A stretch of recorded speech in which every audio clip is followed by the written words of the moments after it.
A Rose of the Ghetto by Israel Zangwill. One day it occurred to Leibel that he ought to get married. He went to Sugarman, the shadchan, forthwith.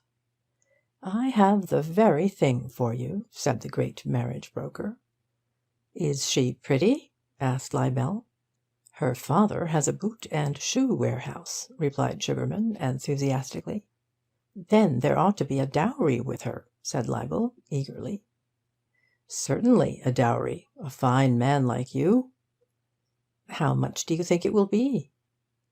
"Of course it is not a large warehouse, but then you could get your boots at trade price, and your wife's perhaps for the cost of the leather." "When could I see her?" "I will arrange for you to call next Sabbath afternoon." "You won't charge me more than a sovereign?" "Not a groschen more. Such a pious maiden. I'm sure you will be happy. She has so much way of the country," meaning breeding. "And of course 5% on the dowry?" Well, I don't mind." Perhaps they won't give a dowry, he thought, with a consolatory sense of outwitting the shadchan. On the Saturday Leibel went to see the damsel, and on the Sunday he went to see Sugarman the shadchan. "But your maiden squints," he cried resentfully. "An excellent thing," said Sugarman. "A wife who squints can never look her husband straight in the face and overwhelm him. Who would quail before a woman with a squint?" "I could endure the squint," went on Leibel dubiously, "but she also stammers." "Well, what is better in the event of a quarrel? The difficulty she has in talking will keep her far more silent than most wives. You had best secure her while you have the chance." "But she halts on the left leg," cried Leibel, exasperated. "Gott in Himmel! Do you mean to say you do not see what an advantage it is to have a wife unable to accompany you in all your goings?" Leibel lost patience. "Why, the girl is a hunchback," he protested furiously. "My dear Leibel," said the marriage broker, deprecatingly shrugging his shoulders and spreading out his palms, "you can't expect perfection." Nevertheless, Leibel persisted in his unreasonable attitude. He accused Sugarman of wasting his time, of making a fool of him. "A fool of you?" echoed shadchan indignantly. "When I give you a chance of a boot and shoe manufacturer's daughter? You will make a fool of yourself if you refuse. I dare say her dowry would be enough to set you up as a master tailor. At present you are compelled to slave away as a cutter for 30 shillings a week. It is most unjust. If you only had a few machines, you would be able to employ your own cutters, and they can be got so cheap nowadays." This gave Leibel pause, and he departed without having definitely broken the negotiations. His whole week was befogged by doubt. His work became uncertain. His chalk marks lacked their usual decision, and he did not always cut his coat according to his cloth. His aberrations became so marked that pretty Rose Green, the sweater's eldest daughter, who managed a machine in the same room, divined, with all a woman's intuition, that he was in love. "What is the matter?" she said, in rallying Yiddish, when they were taking their lunch of bread and cheese and ginger beer amid the clatter of machines, whose serfs had not yet knocked off work. "They are proposing me a match," he answered sullenly. "A match!" ejaculated Rose. "Thou?" She had worked by his side for years, and familiarity bred the second person singular. Leibel nodded his head and put a mouthful of Dutch cheese into it. "With whom?" asked Rose. Somehow he felt ashamed. He gurgled the answer into the stone ginger-beer bottle, which he put to his thirsty lips. "With Leah Volkovitch." "Leah Volkovitch!" gasped Rose. "Leah, the boot and shoe manufacturer's daughter?" Leibel hung his head. He scarce knew why. He did not dare to meet her gaze. His droop said yes. There was a long pause. "And why dost thou not have her?" said Rose. It was more than an inquiry. There was contempt in it, and perhaps even pique. Leibel did not reply. The embarrassing silence reigned again, and reigned long. Rose broke it at last. "Is it that thou likest me better?" she asked. Leibel seemed to see a ball of lightning in the air. It burst, and he felt the electric current strike. The shock threw his head up with a jerk, so that his eyes gazed into a face whose beauty and tenderness were revealed to him for the first time. The face of his old acquaintance had vanished. This was a cajoling, coquettish, smiling face, suggesting undreamed-of things. "Nu, yes," he replied, without perceptible pause. "Nu, good," she rejoined as quickly. And, in the ecstasy of that moment of mutual understanding, Leibel forgot to wonder why he had never thought of Rose before. Afterward, he remembered that she had always been his social superior. The situation seemed too dreamlike for explanation to the room just yet. Leibel lovingly passed a bottle of ginger beer, and Rose took a sip, with a beautiful air of plighting troth, understood only of those two. When Leibel quaffed the remnant, it intoxicated him.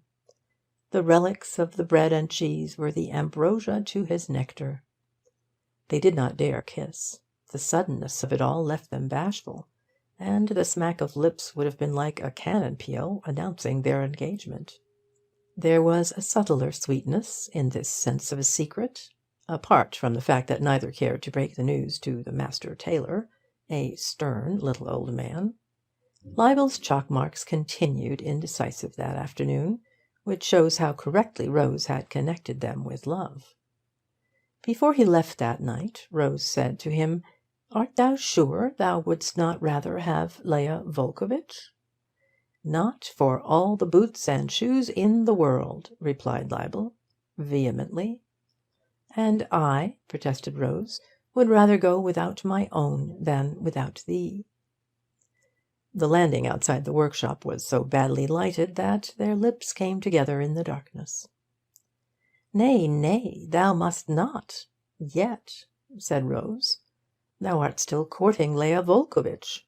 For aught thou knowest, Sugarman the Shadchan may have entangled thee beyond redemption." "Not so," asserted Leibel. "I have only seen the maiden once." "Yes, but Sugarman has seen her father several times," persisted Rose. "For so misshapen a maiden his commission would be large. Thou must go to Sugarman to-night, and tell him that thou canst not find it in thy heart to go on with the match." "Kiss me, and I will go," pleaded Leibel. "Go, and I will kiss thee," said Rose resolutely. "And when shall we tell thy father?" he asked, pressing her hand as the next best thing to her lips. "As soon as thou art free from Leah." "But will he consent?" "He will not be glad," said Rose frankly. "But after mother's death, peace be upon her, the rule passed from her hands into mine." "Ah, that is well," said Leibel. He was a superficial thinker. Leibel found Sugarman at supper. The great Shadchan offered him a chair, but nothing else. Hospitality was associated, in his mind, with special occasions only, and involved lemonade and stuffed monkeys. He was very put out, almost to the point of indigestion, to hear of Leibel's final determination, and plied him with reproachful inquiries. "You don't mean to say that you give up a boot and shoe manufacturer merely because his daughter has round shoulders?" he exclaimed incredulously. "It is more than round shoulders. It is a hump," cried Leibel. "And suppose, see how much better off you will be when you get your own machines. We do not refuse to let camels carry our burdens because they have humps." "Ah, but a wife is not a camel," said Leibel with a sage air. "And a cutter is not a master tailor," retorted Sugarman. "Enough, enough!" cried Leibel. I tell you I would not have her if she were a machine warehouse." "There sticks something behind," persisted Sugarman, unconvinced. Leibel shook his head. "Only her hump," he said, with a flash of humour. "Moses Mendelssohn had a hump," expostulated Sugarman reproachfully. "Yes, but he was a heretic," rejoined Leibel, who was not without reading. "And then he was a man. A man with 2 humps could find a wife for each. But a woman with a hump cannot expect a husband in addition." "Guard your tongue from evil," quoth the Shadchan angrily. "If everybody were to talk like you, Leah Volkovitch would never be married at all." Leibel shrugged his shoulders, and reminded him that hunchbacked girls who stammered and squinted and halted on left legs were not usually led under the canopy. "Nonsense! Stuff!" cried Sugarman angrily. "That is because they do not come to me." "Leah Volkovitch has come to you," said Leibel, "but she shall not come to me." And he rose, anxious to escape. Instantly Sugarman gave a sigh of resignation. "Be it so. Then I shall have to look out for another, that's all." "No, I don't want any," replied Leibel quickly. Sugarman stopped eating. "You don't want any?" he cried. "But you came to me for one?" I know," stammered Leibel, "but I've altered my mind." "One needs Hillel's patience to deal with you," cried Sugarman. "But I shall charge you all the same for my trouble. You cannot cancel an order like this in the middle. No, no, you can play fast and loose with Leah Volkovitch, but you shall not make a fool of me." "But if I don't want one?" said Leibel sullenly. Sugarman gazed at him with a cunning look of suspicion. "Didn't I say there was something sticking behind?" Leibel felt guilty.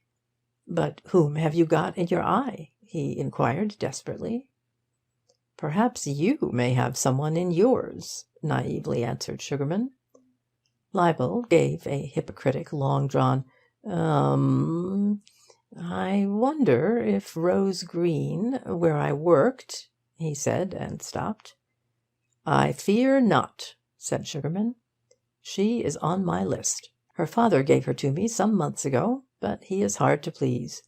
Even the maiden herself is not easy, being pretty." "Perhaps she has waited for someone," suggested Leibel. Sugarman's keen ear caught the note of complacent triumph. "You have been asking her yourself!" he exclaimed in horror-stricken accents. "And if I have," said Leibel defiantly, "you have cheated me, and so has Eliphaz Green. I always knew he was tricky. You have both defrauded me."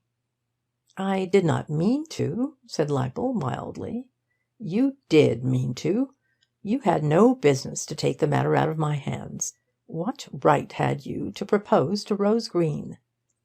"I did not," cried Leibel excitedly.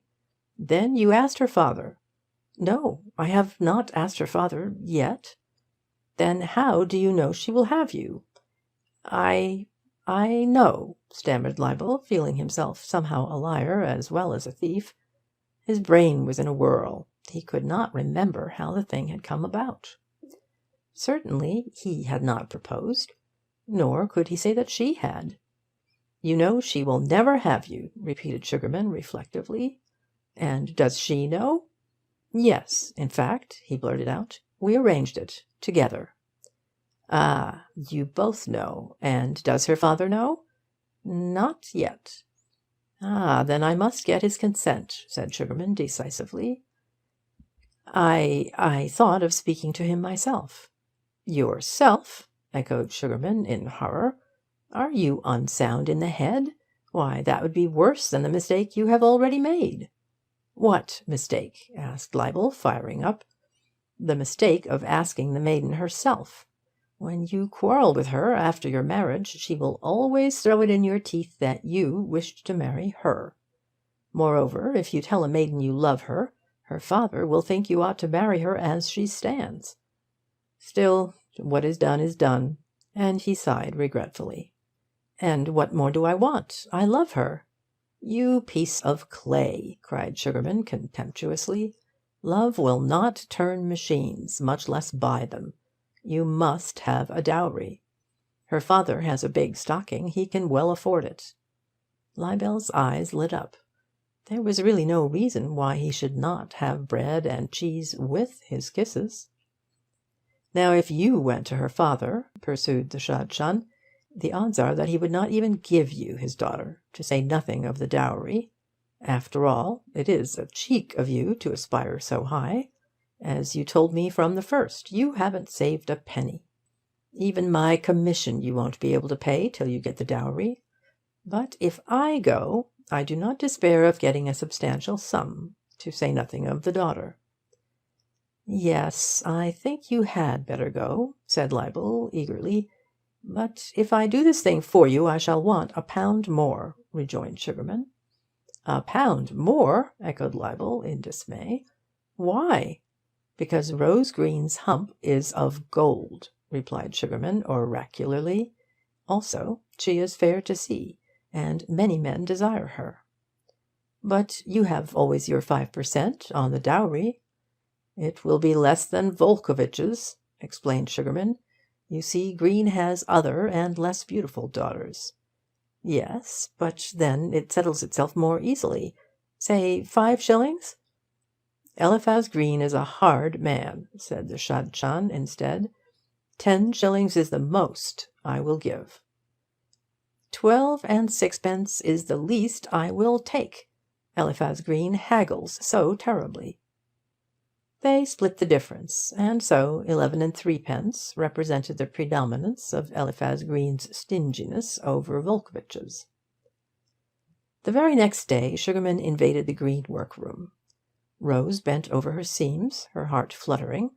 Leibel had duly apprised her of the roundabout manner in which she would have to be won, and she had acquiesced in the comedy. At the least, it would save her the trouble of father-taming. Sugarman's entry was brusque and breathless. He was overwhelmed with joyous emotion.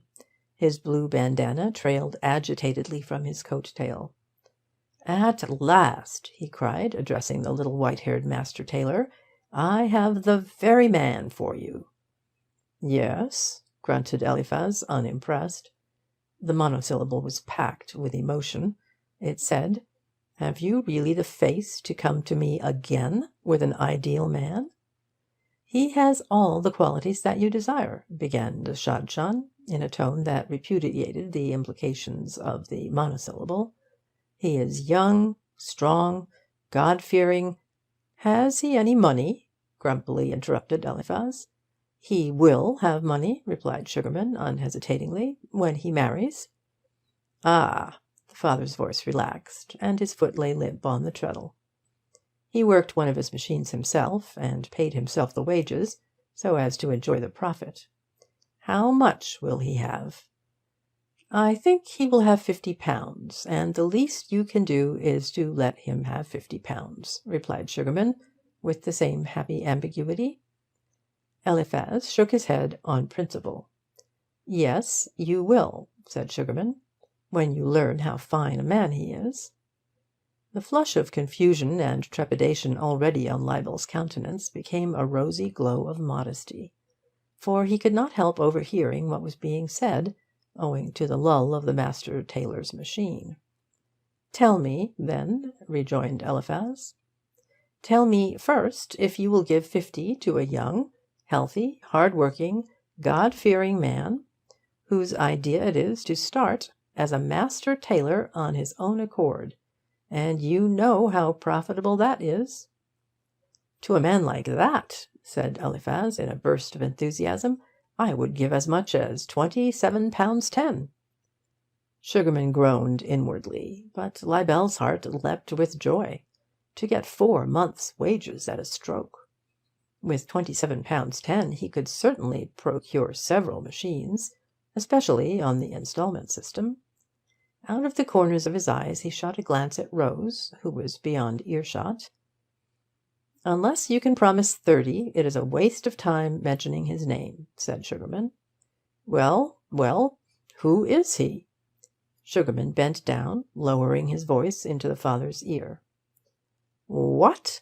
Libel? cried Eliphaz, outraged. Shh, said Sugarman, or he will overhear your delight and ask more. He has his nose high enough as it is. But, sputtered the bewildered parent, I know Libel myself. I see him every day. I don't want a Shadchan to find me a man I know, a mere hand in my own workshop. Your talk has neither face nor figure, answered Sugarman sternly. It is just the people one sees every day that one knows least. I warrant that if I had not put it into your head, you would never have dreamt of Libel as a son-in-law. Come now, confess. Eliphaz grunted vaguely, and the Shadchan went on triumphantly. I thought as much. And yet, where could you find a better man to keep your daughter? He ought to be content with her alone, grumbled her father. Sugarman saw the signs of weakening and dashed in full strength. It's a question of whether he will have her at all. I have not been to him about her yet. I waited your approval of the idea. Libel admired the verbal accuracy of these statements, which he had just caught. But I didn't know he would be having money, murmured Eliphaz. Of course you didn't know. That's what the Shadchan is for, to point out the things that are under your nose. But where will he be getting this money from? From you, said Sugarman frankly. From me? From whom else? Are you not his employer? It has been put by for his marriage day. He has saved it? He has not spent it, said Sugarman impatiently. But do you mean to say he has saved £50? If he could manage to save £50 out of your wages, he would be indeed a treasure, said Sugarman. Perhaps it might be 30. But you said 50. Well, you came down to 30, retorted the Shadchan. You cannot expect him to have more than your daughter brings. I never said 30, Eliphaz reminded him. 27.10 was my last bid. Very well. That will do as a basis for negotiations, said Sugarman resignedly. I will call upon him this evening. If I were to go over and speak to him now, he would perceive you were anxious, and raise his terms, and that will never do. Of course you will not mind allowing me £1 more for finding you so economical a son-in-law? Not a penny more. You need not fear, said Sugarman resentfully. It is not likely I shall be able to persuade him to take so economical a father-in-law, so you will be none the worse for promising. Be it so, said Eliphaz, with a gesture of weariness, and he started his machine again. £27.10, remember, said Sugarman, above the whir. Eliphaz nodded his head, whirring his wheelwork louder. And paid before the wedding, mind. The machine took no notice. Before the wedding, mind, repeated Sugarman. Before we go under the canopy. Go now, grunted Eliphaz with a gesture of impatience. It shall all be well. And the white-haired head bowed immovably over its work. In the evening, Rose extracted from her father the motive of Sugarman's visit, and confessed that the idea was to her liking. But dost thou think he will have me, little father? She asked, with cajoling eyes. Anyone would have my Rose. Ah, but Libel is different. So many years he has sat at my side and said nothing. He has had his work to think of. He is a good, saving youth. At this very moment Sugarman is trying to persuade him, not so? I suppose he will want much money. Be easy, my child. And he passed his discoloured hand over her hair.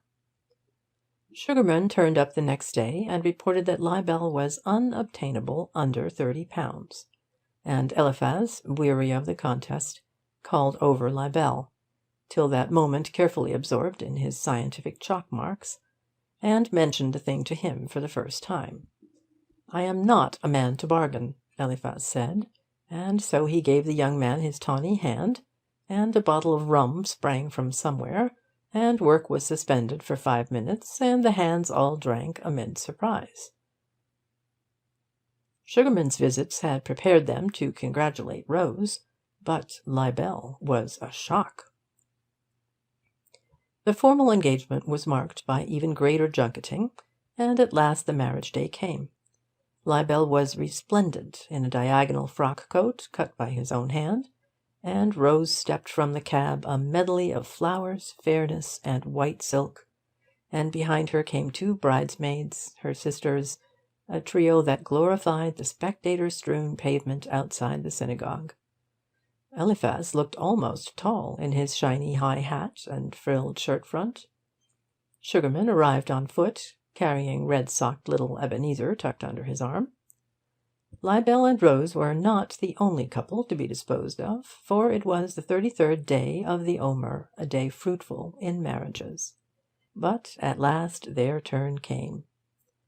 They did not, however, come in their turn, and their special friends among the audience wondered why they had lost their precedence. After several later marriages had taken place, a whisper began to circulate. The rumour of a hitch gained ground steadily, and the sensation was proportionate. And, indeed, the rose was not to be picked without a touch of the thorn. Gradually the facts leaked out, and a buzz of talk and comment ran through the waiting synagogue. Eliphaz had not paid up. At first he declared he would put down the money immediately after the ceremony, but the wary Sugarman, schooled by experience, demanded its instant delivery on behalf of his other client. Hard pressed, Eliphaz produced 10 sovereigns from his trousers pocket and tendered them on account. These Sugarman disdainfully refused, and the negotiations were suspended. The bridegroom's party was encamped in one room, the bride's in another, and after a painful delay Eliphaz sent an emissary to say that half the amount should be forthcoming, the extra £5 in a bright new Bank of England note. Libel, instructed and encouraged by Sugarman, stood firm. And then arose a hubbub of voices, a chaos of suggestions. Friends rushed to and fro between the camps, some emerging from their seats in the synagogue to add to the confusion. But Eliphaz had taken his stand upon a rock. He had no more ready money. Tomorrow, the next day, he would have some. And Libel, pale and dogged, clutched tighter at those machines that were slipping away momentarily from him. He had not yet seen his bride that morning, and so her face was shadowy compared with the tangibility of those machines. Most of the other maidens were married women by now, and the situation was growing desperate. From the female camp came terrible rumours of bridesmaids in hysterics, and a bride that tore her wreath in a passion of shame and humiliation. Eliphaz sent word that he would give an IOU for the balance, but that he really could not muster any more current coin. Sugarman instructed the ambassador to suggest that Eliphaz should raise the money among his friends. And the short spring day slipped away. In vain the minister, apprised of the block, lengthened out the formulae for the other pairs, and blessed them with more reposeful unction. It was impossible to stave off the Libel green item indefinitely, and at last Rose remained the only orange-wreathed spinster in the synagogue. And then there was a hush of solemn suspense that swelled gradually into a steady rumble of babbling tongues, as minute succeeded minute, and the final bridal party still failed to appear. The latest bulletin pictured the bride as in a dead faint. The afternoon was waning fast. The minister left his post near the canopy under which so many lives had been united, and came to add his white tie to the forces for compromise. But he fared no better than the others. Incensed at the obstinacy of the antagonists, he declared he would close the synagogue. He gave the couple 10 minutes to marry in or quit. Then chaos came, and pandemonium. A frantic babble of suggestion and exhortation from the crowd. When 5 minutes had passed, a legatee from Eliphaz announced that his side had scraped together £20, and that this was their final bid. Leibel wavered. The long day's combat had told upon him. The reports of the bride's distress had weakened him. Even Sugarman had lost his cocksureness of victory. A few minutes more, and both commissions might slip through his fingers. Once the parties left the synagogue, it would not be easy to drive them there another day. But he cheered on his man still. One could always surrender at the 10th minute. At the 8th, the buzz of tongues faltered suddenly, to be transposed into a new key, so to speak. Through the gesticulating assembly swept that murmur of expectation which crowds know when the procession is coming at last. By some mysterious magnetism, all were aware that the bride herself, the poor hysteric bride, had left the paternal camp, was coming in person to plead with her mercenary lover. And as the glory of her, and the flowers, and the white draperies loomed upon Leibel's vision, his heart melted in worship, and he knew his citadel would crumble in ruins at her first glance, at her first touch. Was it fair fighting? As his troubled vision cleared, and as she came nigh unto him, he saw, to his amazement, that she was speckless and composed. No trace of tears dimmed the fairness of her face. There was no disarray in her bridal wreath. The clock showed the 9th minute. She put her hand appealingly on his arm, while a heavenly light came into her face, the expression of a Joan of Arc animating her country. "Do not give in, Leibel," she said. "Do not have me. Do not let them persuade thee. By my life, thou must not. Go home." So, at the 11th minute, the vanquished Eliphaz produced the balance, and they all lived happily ever afterward. End of section 5.